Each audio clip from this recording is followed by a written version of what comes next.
Well, hey everyone, this is Chris DiTherio with Keys to the Shop. Welcome to another edition of Shift Break. Today's episode is brought to you by La Marzocco, who's been creating espresso machines by hand in Florence since 1927.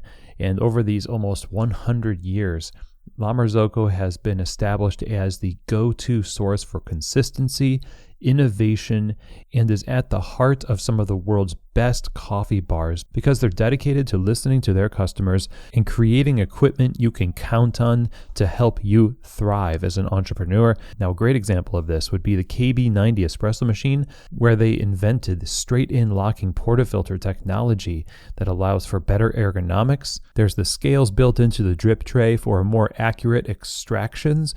There's also the auto flush feature, which keeps the group heads clean automatically and speeds up your workflow in the process. This is just one example of many different types of espresso machines that La Marzocco has created to fit your needs. The folks at La Marzocco are available to help you make the right decisions for your shop. All you need to do is contact them. info@lamarzocco.usa.com.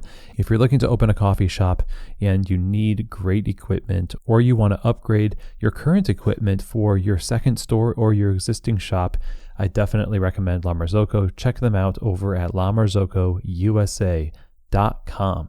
Today's episode is also brought to you by Espressly, who's creating custom branded mobile apps that allows you to extend the experience that your customers love through the convenience of mobile ordering.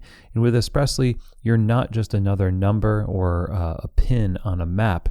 It is your world. It is your menu, your logo, the feel of your brand in your customer's hands.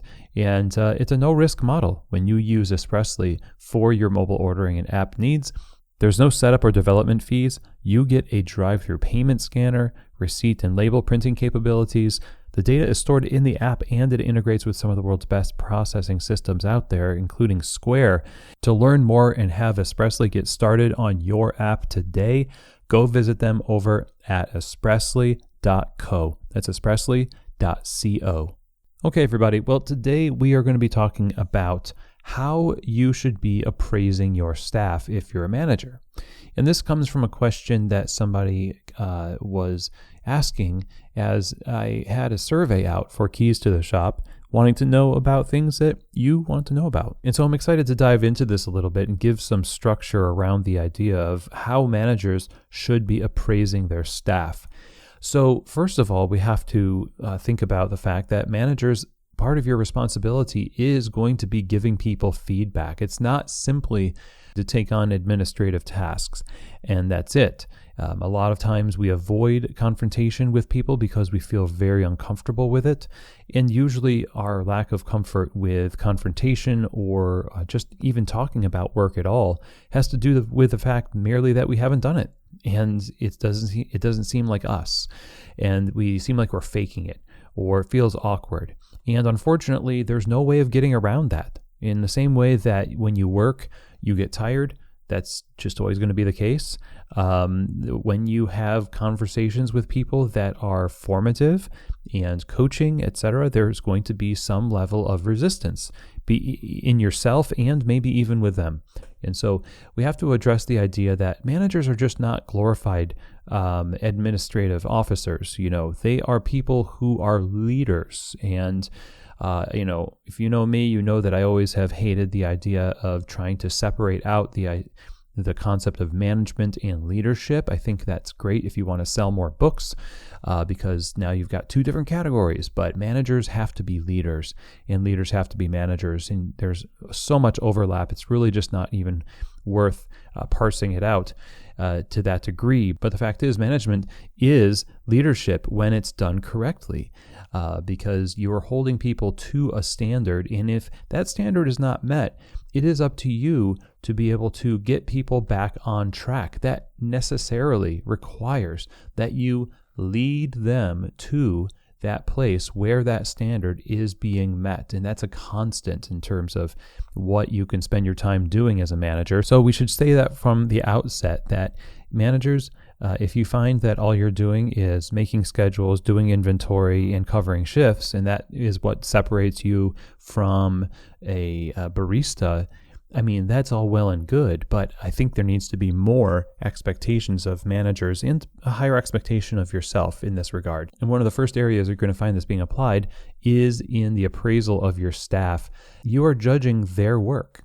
You are judging the way that they conduct themselves, the product they create. Basically, everybody who works in the cafe, if you're a manager, is somebody who should be receiving some kind of appraisal from you on a regular basis. And that's number one here on how you should be appraising your staff regularly. That's how. Every time a barista sits down to have a review, well, not every time, but a lot of times, majority of the times, a lot of the things that are spoken by a manager are things that have been held back and hoarded. You don't want to hoard your feedback. You want to have regular short accounts with your staff. And that starts with having clear communication and understanding of what the standards actually are that you are holding people to. So it may be necessary for us to first say, yes, regular communication is regular appraisal, but then take a step back and think about, how does regular appraisal happen if you don't know the standards yourself, and how to recognize whether or not they are being achieved? So the first thing maybe is that you need to gain clarity yourself as a manager about the kind of standards that the ownership has for the way baristas conduct themselves on bar, and that way you can accurately appraise people's performance. You can clearly see when there's clarity of expectation, when those expectations are not being met. Just as easily as you can tell if a cup is not filled all the way with liquid. You know the standard is to fill the cup up. And if you can gain clarity about that with relation to cleanliness and hospitality, side work, drink quality, and other things that might be involved in the barista's tasks, then it's going to be a lot easier to hold people accountable and to hold yourself accountable. The next step would be to clearly communicate and ensure that everybody has been clearly communicated to and trained to accomplish the things that you are appraising. The idea that we are expecting people to simply learn by osmosis or ask the right questions to unlock certain levels of knowledge that really should be open to them right from the beginning. I hate this idea of testing people to see if they're going to work to find the basic information of how to do their jobs well. It's cruel, it's not fair.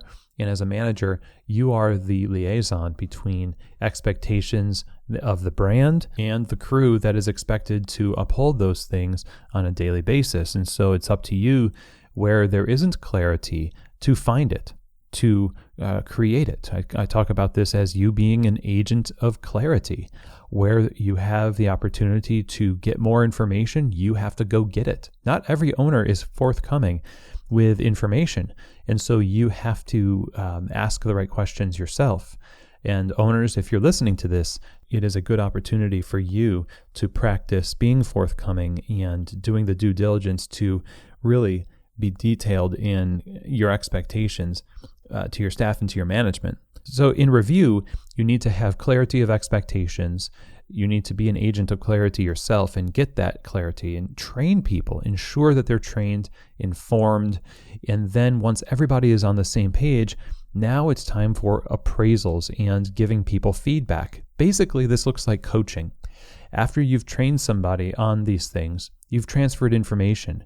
But coaching is what makes things actually stick. It's fine to put somebody through an onboarding program and a training program, but even just the words training program gives us a false sense of security. It sounds very official. It sounds like you could just, tie a ribbon on that and call it a day, but really that's just the beginning. The coaching and the follow-up is what actually makes these things stick. And so you've built this base of onboarding. Now it's up to you to regularly, at least weekly, follow up with your staff and track their performance on a regular basis so that you can give them substantial feedback on certain areas. You can just pick one thing to be focused on. If there's a need for them to improve in something, you could tell them that there's 5 different things that you need them to improve in, but probably they're only going to be able to remember and actively work on one. So you need to curate what you're going to have them focus on And that might mean a couple of other things take a sidestep and get on the back burner. But once you see progress in that one area, then you can add something else. And you have to be giving them appraisal in the form of affirmation as well. You can't just be a bad news manager that only focuses on the negative. Appraisal of performance and feedback and coaching has to include the wins as well as the challenges and the opportunities for improvement. Okay, so now let's really talk about maybe what was thought about in the question itself, which is appraisal as a semi-regular, maybe even once every 6 months or annual appraisal. I mentioned all of what we just talked about because I don't think that if you just have a yearly appraisal of work without those things in place, you're going to have any kind of efficacy in your communication at all. Things will come up as a surprise. Nothing in the review process should be a surprise. Now, in my opinion, there are two different kinds of reviews. There's a raise review, and then there is a performance review. A performance review can be done on a quarterly basis. A raise review needs to be clearly communicated that it's going to happen at a particular interval, usually maybe every 6 months, maybe accelerated in the first year, but then yearly after that. But you have to be very clear about what meeting is what with them. Not every time you sit down with a barista should they expect to get an extra bump in their hourly rate. That's a communication thing. Sit down with them and say, this is just a review of your performance officially for your file on a quarterly basis. And then you go over how they've been doing in the various areas of the business.